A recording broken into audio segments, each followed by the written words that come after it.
আমরা যদি সেই 52 ভাষা আন্দোলনে সফল হতে পারি, 69-এ সফল হতে পারি, 71-এ সফল হতে পারি, 24-এ সফল হতে পারি, উইথ অল আওয়ার লিমিটেশনস, তাহলে আমরা এটাও পারব। দীর্ঘ সংগ্রাম লড়াইয়ের পরে একটা সুযোগ তৈরি হয়েছে। আমি এটাকে সবসময় কথা বলছি যে একটা অপরচুনিটি তৈরি হয়েছে একটা গণতান্ত্রিক বাংলাদেশ নির্মাণের। আমি মনে প্রাণে গণতন্ত্রে বিশ্বাস করি। এই জন্য আমাদের সঙ্গে আমার অনেকবার তর্ক হয়েছে, আপনার জেলে বসে অনেক তর্ক হয়েছে, কিন্তু আমি গণতন্ত্রে বিশ্বাস করি, লিবারেল ডেমোক্রেসিতে বিশ্বাস করি। বিপ্লব যারা করবেন তারা বিপ্লবী দল করবেন, বিপ্লবী সংগঠন করবেন এবং বিপ্লব করে বিপ্লবী সরকার গঠন করে যারা দেশে বিপ্লবকে সফল করবেন। এটাও আমি মনে করি যে এটাও একটা বড় রাস্তা, বড় পথ মুক্তির জন্য। আর আমরা যারা লিবারেল ডেমোক্রেসিতে বিশ্বাস করি, আমরা বিশ্বাস করি যে আমরা জনগণের সমর্থন নিয়ে সরকারে যাব, অর্থাৎ নির্বাচনের মধ্য দিয়ে সরকারে যাব, কাজগুলো করার চেষ্টা করবো যে কাজগুলো আমরা কমিট করেছি জনগণের কাছে, তারপরে আবার জনগণের কাছে ফিরে যাব। যদি তারা আমাকে আবার গ্রহণ করেন আমি আসবো, না হলে আসবো না। এই লিবারেল ডেমোক্রেসি শক্তি আমরা বিশ্বাস করি। আমরা বিশ্বাস করি যে সকল মতামতকে প্রকাশ করার সুযোগ দিতে হবে। আমরা বিশ্বাস করি যে সকলকেই তার কথা বলার সুযোগ দিতে হবে। আমরা বিশ্বাস করি যে একজন সাধারণ যে কোনো মানুষের ন্যায্য বিচার পাওয়ার অধিকার রয়েছে এবং তার সমাজে তার মর্যাদা প্রতিষ্ঠিত হওয়ার সুযোগ রয়েছে। কিন্তু সেটা হয় না, কারণ আমাদের বিশেষ করে আমাদের বাংলাদেশে শুধু আজকে নয়, সারা বিশ্বেই বোধহয় এই প্রবণতা দেখা দিয়েছে যে লিবারেল ডেমোক্রেসিকে এখন নিচে নেমে যেতে হচ্ছে, একটু পরাজিত হতে হচ্ছে আপনার পপুলারিজমের কাছে এবং অ্যাট দি সেম টাইম আপনার কিছুটা আপনার ওই অথরিটেরিয়ান রেজিমগুলোর কাছে। এটা বাস্তবতা। এখন এটা কেন হচ্ছে, কেন যেটা গবেষকরা বিশ্লেষণ করবেন। রাজনীতিবিদ হিসেবে আমার কাছে মনে হয় যে প্রযুক্তির পরিবর্তনের সঙ্গে সঙ্গে, টেকনোলজির পরিবর্তনের সঙ্গে সঙ্গে আপনার বোধহয় মানুষের মন মানসিকতা সবকিছু আস্তে আস্তে বদলায়। সে বদলানোর ফলে এমন একটা সময় আসে যখন দেখা যায় যে তখন যে রাজনৈতিক কাঠামো আছে সেই কাঠামোটা পরিবর্তন ছাড়া ওই রাষ্ট্রকে ধরে রাখা কঠিন হয়। আমি কিছুদিন আগে চীনে গিয়েছিলাম। আপনারা সবাই দেখেছেন, পত্রপত্রিকা রিপোর্টও পড়েছেন, অনেক একটা বড় দল নিয়ে গিয়েছিলাম আমাদের বিএনপির শীর্ষ নেতৃত্বদের নিয়ে। আমি চীনে অনেকবার গেছি, যতবার চীনে যাই দেখি চীনের ভিন্ন চেহারা, অর্থাৎ চীন প্রতিদিন বদলাচ্ছে। তাদের সিস্টেমটা তো ভিন্ন, আমাদের সিস্টেম ভিন্ন। আবার দেখুন আমেরিকার দিকে তাকিয়ে দেখুন, আমেরিকার যে রাজনৈতিক যে কাঠামো, সেই কাঠামো আর আমাদের কাঠামো কিন্তু এক নয়। আরেকটা কথা যেটা আমার মনে হয় যে আমরা তো প্রকৃতপক্ষে গোলামি থেকে মুক্তি পেয়েছি আপনার কত বছর হচ্ছে, 1947 সালে ব্রিটিশ গোলামি থেকে। তারপরে পাকিস্তানি গোলামি শুরু হয়েছে, তারপরে আবার আপনার বাংলাদেশি প্রভুদের গোলামি শুরু হয়েছে।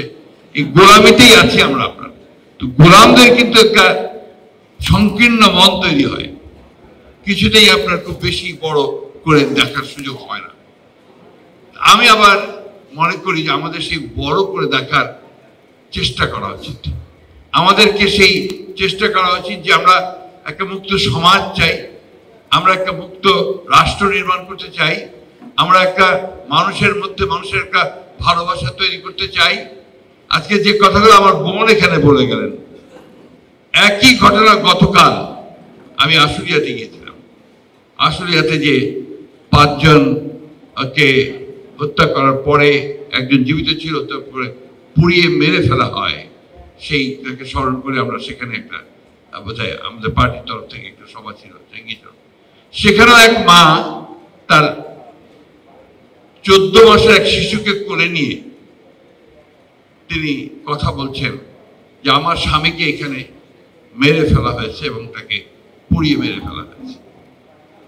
আমি এখন পথে পথে ঘুরছি, আমি জানি না এই শিশুকে নিয়ে আমি এখন কি করে বাঁচব। আজকে যখন বোন কথা বলছিলেন, আমার তখন প্রশ্ন, নিজের মধ্যে প্রশ্ন আসছিল, আসলে রাষ্ট্রটা কি, রাষ্ট্র কার জন্যে? যারা এখন দায়িত্বে আছে রাষ্ট্র পরিচালনার, তারা এই 1 বছরেও কি এদের খুঁজে পেলেন না? তারা 1 বছরেও কি এই মানুষগুলো যারা এই দেশকে পরিবর্তনের জন্য প্রাণ দিল, রক্ত দিল, তাদের জন্য একটা তালিকা তৈরি করে সঠিকভাবে তাদের পুনর্বাসনের কোনো ব্যবস্থা করতে পারলেন না? আমি জানি না। এখন কিছু বললেই আমার 2জন বন্ধু বান্ধব আছেন সরকারের মধ্যে, তারা আমাকে বলেন যে তোমরা তো সবসময় আমাদেরকে আক্রমণ করছো। আর আক্রমণ কখন করা হয়? আক্রমণ তখনই করা হয় যখন ব্যর্থ হও। এ কথা তো সত্য যে কাজটা ছিল যে অতি দ্রুত একটা নির্বাচনের মধ্য দিয়ে একটা নির্বাচিত সরকারের কাছে দায়িত্ব তুলে দেওয়ার, সেটা না দিয়ে ক্রমান্বয়ে বিভিন্ন রকম কতটা সংস্কার কমিশন যেটা তৈরি করা হয়েছে আমার ঠিক জানা নাই। 6টা বোধহয় অ্যাক্টিভ, 11টার 6টা অ্যাক্টিভ। এখন এই 11টা থেকে 6টা আসার পরেও তারা মনে করেন যে এটা খুবই সামান্য। অর্থাৎ তারা দেশকে পুরো নতুন একটা আপনার ওই দেশ তৈরি করতে, এটাকে ম্যাজিক্যাল দেশ তৈরি করতে চান। খুব ভালো কথা, কিন্তু আমরা তো চাই যে সেটা জনগণের মধ্য থেকে আসুক। আমরা তো চাই যে সেটা জনগণ সেই শক্তিটা নিয়ে তারা বেরিয়ে আসবে। আমরা দুঃখের সঙ্গে বলতে বাধ্য হচ্ছি যে সরকারের কাছ থেকে আমরা সেই জিনিসটা দেখতে পাইনি। আমি 5 তারিখের অভ্যুত্থানের পরেই 7 কি 8 তারিখে আমরা একটা সভা করেছিলাম পল্টনের সামনে, আমাদের পল্টন মিটিংয়ের সামনে। সেখানে আমি 3 মাসের মধ্যে নির্বাচন দাবি করেছিলাম। আমার খুব সমালোচনা হয়েছিল, আপনারাও করেছিলেন যে বিএনপি এত অস্থির হয়ে গেছে কেন, মির্জা আলমগীর, ফখরুল এত অস্থির হয়ে গেছে ক্ষমতায় যাওয়ার জন্য। তখন কথাটা হচ্ছে যে ক্ষমতায় যাওয়ার জন্য। আসলে এখন আপনারাই বলছেন যে ব্যাপারটা ক্ষমতায় যাওয়ার জন্য নয়, ব্যাপারটা হচ্ছে যার শক্তি, যার ক্ষমতা, যার মালিকানা, তার হাতে ক্ষমতা ফিরিয়ে দিতে হবে। আপনার প্রতিনিধি থাকবে না সরকারে যারা দেশ চালাবেন, তো সেই সরকারের তো সমস্যা থাকবেই। একটা কথা বলার কেউ নেই, কাকে বলবে, কি বলবেন? আমাদের কাছে এসে ভিড় করছে লোকজন যে আমাদের এই প্রবলেম হচ্ছে, এই প্রবলেম হচ্ছে, এই প্রবলেম হচ্ছে। কে বলবে? আগে তার এমপি ছিল, আগে তার মেয়র ছিল, তারা কথা বলতে পারতো, এখন কোথাও তারা কথা বলতে পারছে না।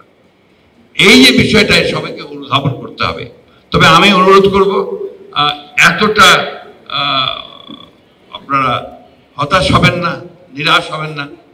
আমরা যদি পারি অতীতে, আমরা যদি সেই 52 ভাষা আন্দোলনে সফল হতে পারি, 69-এ সফল হতে পারি, 71-এ সফল হতে পারি, 24-এ সফল হতে পারি, উইথ অল আওয়ার লিমিটেশনস, তাহলে আমরা এটাও পারব। এটা আমি বিশ্বাস করি। তো এই বিশ্বাস করি বলেই আমরা আপনার এগিয়ে যেতে পারবো। আমি কারো সমালোচনা করতে চাই না।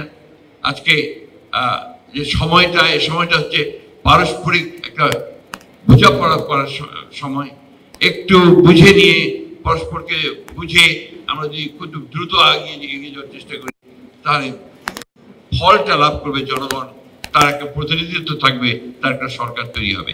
এটাতে যে সব শোনা হয়ে যাবে, সবকিছু আপনার সমস্যাগুলো মিটে যাবে তা না, কিন্তু একটা রাস্তা তৈরি হবে, যে রাস্তার মধ্যে দিয়ে আমরা আমাদের কথাগুলো, জনগণের কথাগুলো সেই সরকারের কাছে পৌঁছাতে পারবে। সেই জায়গাটাতে আমরা যেতে চাই। এবং আমার বিশ্বাস যে এত সমস্যার পরেও আমরা দেখলাম যে 12টা মৌলিক বিষয়ে আপনার একটা ঐকমত্যে এসছে, বাকিগুলো ঐকমত্যে যাওয়ার চেষ্টা হচ্ছে। প্রতিদিন বৈঠক হচ্ছে, কয়েক ঘন্টা ধরে। অনেকগুলো বিষয় আছে যেগুলো আমরাও ঠিক বুঝি না, যে তারা যেগুলো করতে চান। তো এইগুলোকে বাদ দিয়ে যে মৌলিক বিষয়গুলো আছে, সেই বিষয়গুলো সমাধান করে আমার মনে হয় অতি দ্রুত যে নির্বাচনের একটা মোটামুটি ধারণা পাওয়া গেছে আমাদের লন্ডনের তারেক রহমান সাহেব এবং আমাদের প্রধান উপদেষ্টা সবার মধ্য দিয়ে, যে ফেব্রুয়ারি মাসের প্রথম দিকে নির্বাচনটা, প্রথম দিকে না, সেকেন্ড উইকে মধ্য সময় আপনার নির্বাচনটা হবে। আমার মনে হয় যে সেটা হলেই বোধহয় অনেক সমস্যা, অনেক আপনার আমাদের দ্বিধা, সেই দ্বিধা কাটিয়ে আমরা একটা জায়গায় পৌঁছতে পারবো। আরেকটি কথা বলে আমি শেষ করতে চাই, সেটা হচ্ছে যে রাজনৈতিক দলগুলোকে পারস্পরিক একটা বোঝাপড়া থাকতে হবে। এই বোঝাপড়া না থাকলে এই যে আমরা কাদা ছড়াছড়ি করছি, গণতন্ত্রের কাদা ছড়াছড়ি হবে, অনেক অনেক কথা আসবে, কিন্তু এটা একটা সীমা থাকা দরকার। তা নাহলে যেটা হয় সেটা হচ্ছে যে আপনার একটা তিক্ততা সৃষ্টি হয়, যে তিক্ততা ভবিষ্যতে গিয়ে রাজনীতিকে আরো কলুষিত করে। আসুন আমরা আজকের যে উদ্যোগ প্রেস ক্লাবের, আমি সেটাকে স্বাগত জানাই এবং আমি আপনাদেরকে ধন্যবাদ এই জন্য জানাতে চাই যে তারা আবার একটা সুযোগ করে দিয়েছেন আপনাদের মাঝে আসার জন্য। যদিও এই প্রেস ক্লাবে আমার অভিজ্ঞতা জানতে চেয়েছিলেন আমাদের প্রেস ক্লাব প্রেসিডেন্ট, এই অভিজ্ঞতা আমি আর বর্ণনা করতে চাই না, এটা আমার জন্য খুব সুখের নয়, আনন্দের নয়। তবে এটাকে আমি ওই স্বাভাবিক মনে করেছি যখন গেটের বাইরে যাওয়ার সঙ্গে সঙ্গে আপনার এই লোহার বড় হাতুড়ি দিয়ে গাড়িটাকে পেটানো শুরু হলো। আমার তখন এই মুহূর্তে যে আর বোধহয় জীবন্ত অবস্থায় ফিরে যেতে পারবো না। যাই হোক, ফিরে আছি, আপনাদের সামনে দাঁড়িয়ে কথা বলছি। আমরা যারা গুটিগত সৌভাগ্যবান, যারা আমরা এখনো বেঁচে আছি, কথা বলার সুযোগ পাচ্ছি, আমাদের দায়িত্ব হচ্ছে এই যে আমার বোন কথা বলেন, ওনার কান্নাটাকে আমরা কি করে বন্ধ করতে পারি। আমরা সেই শিশুটি, যে শিশুটিকে আমরা কথা বলতে, উনি ছবি দেখালেন আপনার আমাদের যে শহীদ হয়ে গেছে, আরেকটা ছোট ছেলে কালকে কাছে এসে হঠাৎ করে এসে আমাকে জড়িয়ে ধরেছে, ওর বয়স 6-7 বছর হবে, বলছে আমার মাথাটা না, খুলিটা নেই, খুলিটা প্লাস্টিকের, তার গুলিতে তার মাথার খুলি চলে গিয়েছিল। পরে ডাক্তার সাহেবরা সেটাকে প্লাস্টিক দিয়ে আর্টিফিশিয়াল খুলি করে লাগিয়ে দিয়েছে। যে বড় ত্যাগ আর কি হতে পারে। আমি আসলে ওই জন্য মাঝে মাঝে একটু ইমোশনাল হয়ে পড়ি।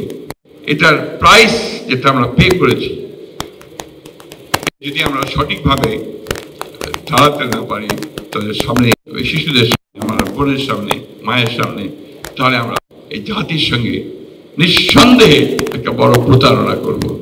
আমি আশা করব সেই পথে আমাদেরকে যেতে হবে না, আমরা নিঃসন্দেহে আমরা সামনের দিকে একটা সুন্দর বাংলাদেশের দিকে এগিয়ে যেতে পারবো। এই আশা নিয়ে আপনাদেরকে আবার ধন্যবাদ জানিয়ে বক্তব্য শেষ করছি।